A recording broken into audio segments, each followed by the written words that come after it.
열왕기하 4장입니다. 4장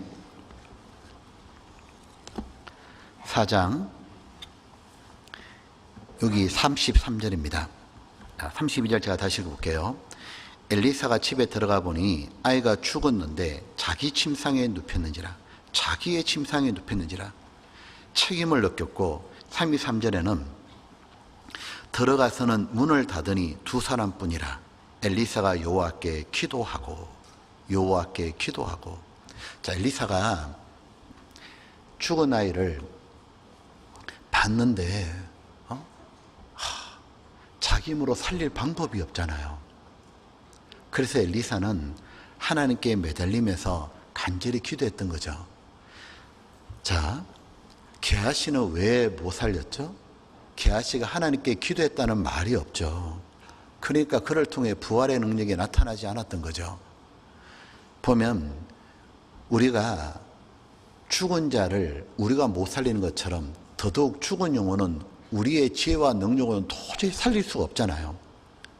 그것은 오직 하나님의 능력으로만 살아나는 걸 우리가 정말 안다면, 그렇다면 우리는 하나님께 매달리고 기도해야 되는 거죠. 왜냐하면 예수님도 심한 눈물과 통곡으로 간구하심으로 하나님께 들으심을 얻었다고 그랬잖아요. 우리들이 하나님께 매달려서 하나님의 능력이 아니면은 죽은 영혼을 살릴 수 없다는 걸 정말 깨닫게 되면 우리들은 정말 간절한 마음으로 기도하게 되죠. 왜냐하면 내가 할 수 있는 게 아니니까, 오직 하나님이 도와주셔야 되는 거니까, 하나님께서 능력을 베풀어 주셔야만 내 침상에 누운 사람들이 살아나는 거니까. 기도하는 사람 크면 대표가 하이드라고 얘기합니다. 기도하는 하이드 들어보셨죠? 이 하이드는 미국의 선교사였어요. 인도에 선교하러 갔었죠. 지금으로 치면 한 150년 안 된 것입니다. 그런데 인도에 가서 선교하는데 뭐 풍토, 뭐 관습, 뭐 언어, 음식, 기후, 모든 게 어렵잖아요. 근데 그 모든 걸 이겨내고 이 말 저 말 복음을 전하러 다녔어요. 그런데 곧 지치기 시작했어요. 왜냐하면 자기가 그렇게 수고해도 열매가 맺히지 않는 거예요. 구원의 역사가 안 나타나는 거예요. 점점 지치고 너무 힘이 빠지는데 어느 날 그가 성경을 딱 읽어요. 읽다가 그 성경을 딱 보더니 평생 자기의 모토처럼 삼았어요. 그 성경이 뭐였냐면 이사야 62장 6절로 7절이었어요. 이런 내용이죠. 우리가 잘 아는 내용이에요. 너희 여호와로 기억하게 하시는 자들아, 너희는 쉬지 말며 또 여호와께서 예루살렘을 세워 세상의 찬송을 받게 하시기까지 그로 쉬지 못하시게 하라. 쉬지 않는 존재가 둘 있다는 걸 발견한 거예요. 자, 파수꾼인 너는 적이 쳐들어오면 너가 만약에 입 다물어 버리면 다 죽는 거라고. 파수꾼은 외쳐야 되잖아요. 그것처럼 너로 쉬지 말라고. 너는 쉬지 않으면 여호와도 쉬지 못하시게 하라. 즉 만약에 구원받은 사람이 영혼을 구원하려고 무엇인가 하려고 쉬지 않으면 그 모습을 보는 하나님도 쉴 수가 없다는 거예요. 그걸 딱 보자 자신의 평생의 신조로 삼고 뭘 했냐면 기도하기 시작했습니다. 전에 없는 열심을 내어 기도하기 시작했어요. 왜냐하면 우리들이 기도하면 하나님은 쉴 수가 없잖아요. 왜냐하면 하나님이 약속하셨잖아요. 구하라. 그래야 하면 주실 것이라고. 그러니까 그 말씀을 정말 믿고는 열심을 내어 기도하기 시작했는데 심지어 먹는 것도 잊을 정도로 기도했답니다. 그리고 사람 만나는 것도 한동안 미루면서까지도 기도했답니다. 그러자 밤낮으로 기도하는데 드디어 그의 사역에 구원의 열매가 나타나기 시작하는 거예요. 부흥이 되기 시작하는 거예요. 처음에는 매일 한 명의 회심자, 마음을 돌이켜 죽게 오는 거죠. 구원받는 자를 생기게 해달라고 하다가 그 다음에는 매일 2명씩 달라고, 그 다음에는 매일 4명씩 그런 회심자가 나타나게 해달라고 간구했답니다. 그런데 하나님께 다 응답받았다고 합니다. 그 일대기를 보게 되면 한 번은 이 하이드가 어느 마을에 들어갔는데 물을 마시고 싶었는데 물을 구할 수 없는데 작은 오두막집에 들어갔대요. 물을 이렇게 마시러 들어가면서 기도했답니다. 제가 오늘 이 오두막집에서 10명을 전도하고 싶다고, 하나님 10명의 영을 내게 달라고. 근데 정말 그 오두막집에서 딱 가보니까 사람이 있는데 9명이 있었던 거예요. 그 9명을 복음을 전했는데 그들이 모두 주께로 돌아왔다 그래요. 근데 10명 기도했잖아요. 한 명이 빠졌잖아요. 그런데 그들에게 복음을 다 풀고 있는데 나중 되니까 누가 문을 두드리는데 열어보니까 그들의 사촌이 찾아온 거예요. 그래서 그 사람 또 듣고 주님께 돌아왔다고. 그래서 10명이 채워졌다고. 그러다가 하이드가 1912년도에 하나님 품으로 가는데 마지막 남긴 말이 뭐냐면 예수 그리스도의 승리를 선포하라. 그랬는데 정말 드라마 같은 기도응답이잖아요. 근데 어떻게 그렇게, 이건 진짜 드라마처럼 어떻게 10명 구원해달라는데 9명 왔다가 나중에 1명 와서 구원받고, 뭐 드라마 보는 거잖아요. 너무 극적이잖아요. 근데 왜 그런 일이 있었을까? 제가 하이드가 책 보다가 발견한 게 있습니다. 하이드가 어떻게 자주 기도했냐면 이렇게 기도했다고 나옵니다. 하나님, 영혼들을 구원해 주십시오. 그렇지 않으면 저는 죽습니다. 하나님, 영혼들을 구원해 주십시오. 그렇지 않으면 저는 죽습니다. 종교개혁을 했던 중세 존 낙스가 그랬다잖아요. 스코틀랜드를 전도하면서 그가 말했다잖아요. 주님, 이 스코틀랜드를 내게 달라고. 그렇지 않으면 자기를 오히려 데려가 달라고. 자기를 죽여달라고. 존 하이드만, 그런 존 낙스만 영혼을 위해서 정말 자기 모든 걸 걸고 기도해야 될까요? 어쩌면 우리들의 기도가 너무 형식적이 된 건 아닐까라는 생각도 해봅니다. 나도 이런 기도하면 어떨까요? 하나님, 1년에 한 명이라도 제가 전도할 수 있게 좀 해주십시오. 그렇지 않으면 저는 살 수가 없습니다. 하나님, 이번 수양에 한 명이라도 제가 인도하도록 하나님 도와주십시오. 그렇지 않으면 저는 살 수가 없다고. 보면 이 엘리야가 하나님께 매달리고 기도했던 것처럼 수넴 여인의 모습도 보면 어떻게 기도하는지가 볼 수 있습니다. 열왕기하 4장입니다. 4장 여기 보면 20절입니다. 곧 열왕기하 4장 20절, 곧 어미에게로 데려갔더니 낮까지 그 어미의 무릎에 앉았다가 죽은지라. 그 어미가 수넴 여인이죠. 올라가서 아들을 하나님의 사람 엘리사의 침상 위에 두고 문을 닫고 나와서 그 남편을 부르려되 청컨대 한 사환과 한 나귀를 내게로 보내소서. 내가 하나님의 사람에게, 같이 볼까요? 달려갔다가 돌아오리이다. 여기 보면 이 수넴 여인이 자기 아들이 죽었는데 어떻게 했냐면 자기 남편에게 얘기합니다. 내가 하나님의 사람 엘리사에게 달려가야 된다고. 달려갔다 오겠다고. 자, 수넴 여인이 엘리사에게 달려간 거는 너무 당연한 거죠. 왜냐하면 엘리사를 통해 가지고 기적적으로 아들을 얻었잖아요.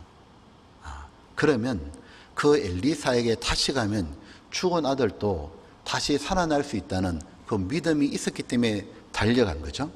똑같죠. 우리도 어떻게 담대하게 전도할 수 있습니까? 내가 말씀 듣고 구원 받아봤기 때문입니다. 정말로 구원받은 우리들은 그런 마음이 있잖아요. 나도 말씀 듣고 구원받았는데 나처럼 저분도 말씀만 잘 들으면 죽은 영혼이 살아날 수 있다고. 그 믿음이 생기잖아요. 그 마음이 있으니까 가가지고 말씀 듣자고 전도하는 거잖아요. 와 보라, 와 보라. 내가 믿는 거로 말하노라. 내가 믿는 거로 말하노라. 사람들에게 정말 외치고 싶은 말이 그거 아닙니까? 와 보라고. 나도 5일 듣고, 나도 일주일 듣고, 나도 몇 번 말씀 듣고 구원 받았다고. 똑같다고. 말씀 잘 듣기만 구원 받을 수 있다고. 와 보라고. 내가 믿는 거로 말하노라. 엘리사에게 막 달려가가지고 자기 아이가 죽었다고 자기 사정을 고하고 난 다음에 엘리사에게 매달렸습니다. 내 죽은 아이를 살려달라고. 그때 엘리사가 자기 종 게하시에게 엘리사의 지팡이 주면서 너가 먼저 가서 아이 얼굴에 갖다 두라고. 그 말을 듣자 이 수네임 여인은 그 정도로 만족 안 합니다. 볼까요? 열왕기하 4장 29절입니다. 여기 보면 엘리사가 게하시에게 이르되 내 허리를 묶고 내 지팡이를 손에 들고 가라. 사람을 만나거든 인사하지도 말며 사람이 네게 인사할지라도 대답하지 말고 내 지팡이를 그 아이 얼굴에 놓아라. 아이의 어미가 가로되 여호와의 사심과 당신의 은혜 사심을 가리켜 맹세하노니 내가 당신을 떠나지 아니하리라. 엘리사가 이에 같이 읽어볼까요? 일어나 여인을 쫓아가니라. 여기 보면 수네임 여인은 엘리사에게 달려가는 정도가 아니죠. 엘리사에게 매달려가지고 함께 가달라고 간구했잖아요. 왜 엘리사에게 함께 가달라고 그렇게 매달렸을까요? 아는 거죠. 하나님의 능력은 게하시나 엘리사의 지팡이를 통해서 나타나는 게 아니라 하나님의 사람인 엘리사를 통해서 나타난 걸 알기 때문인 거죠. 엘리사는 주님의 그림자잖아요. 보면 능력의 원천은 하나님께 있는 거지 사람의 능력이나 수단 방법에 있지 않잖아요. 우리가 영혼을 구원하는 것도 마찬가지죠. 전도하는 것도 마찬가지죠. 한 사람이 구원이 되는 비결은 설교자나 상담자나 전도 방법에 있는 게 아니죠. 하나님이 직접 만져주셔야만 되는 거죠.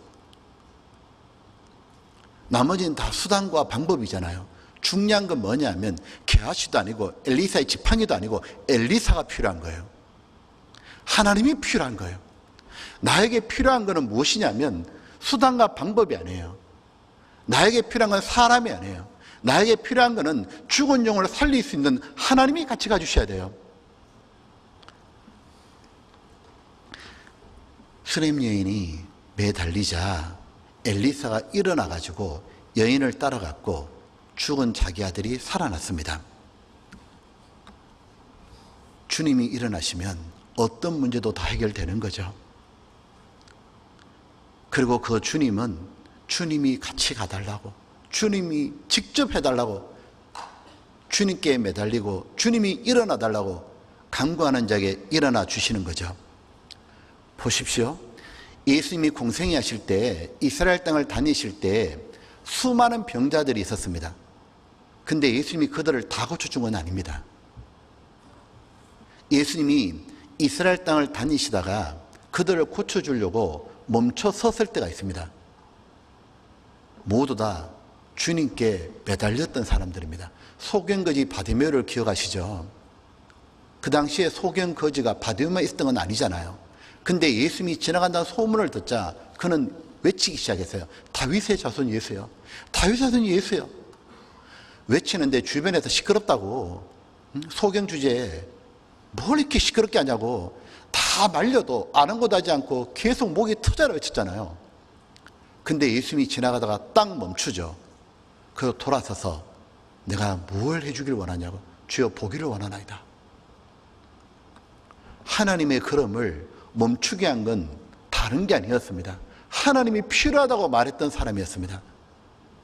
나는 예수님이 필요하고 나는 예수님이 아니시면 안 된다고 말했던 사람에게 예수님은 걸음을 멈췄잖아요. 수로보내게 여인을 생각해 보십시오. 수로보내 여인이 자기 딸이 귀신이 들렸는데 어디 가도 못 고쳤잖아요. 그때 예수님의 소문을 듣고 예수님께 왔잖아요.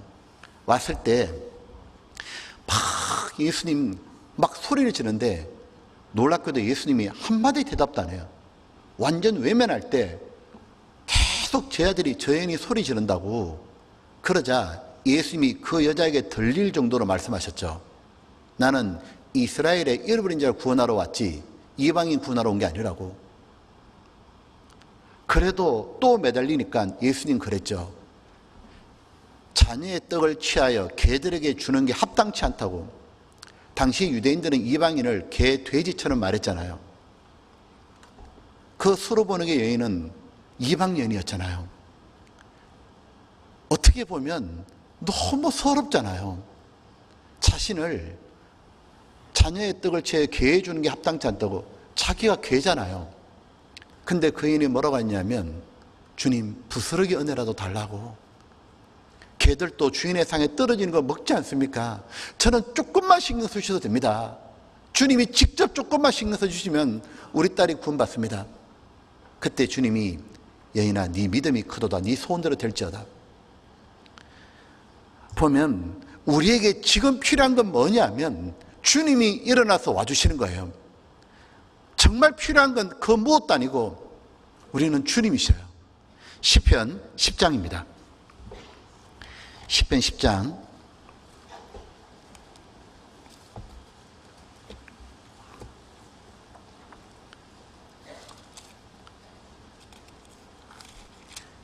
10장에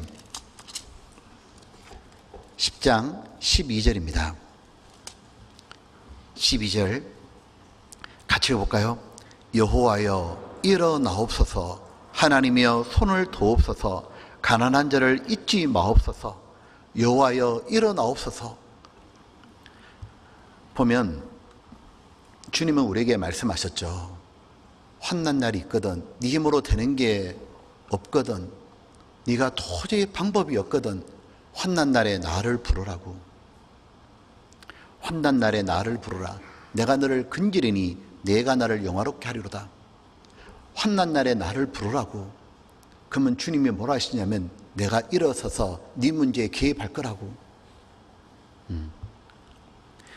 또한 엘리사는 열왕기하 4장 한번 보겠습니다. 열왕기하 4장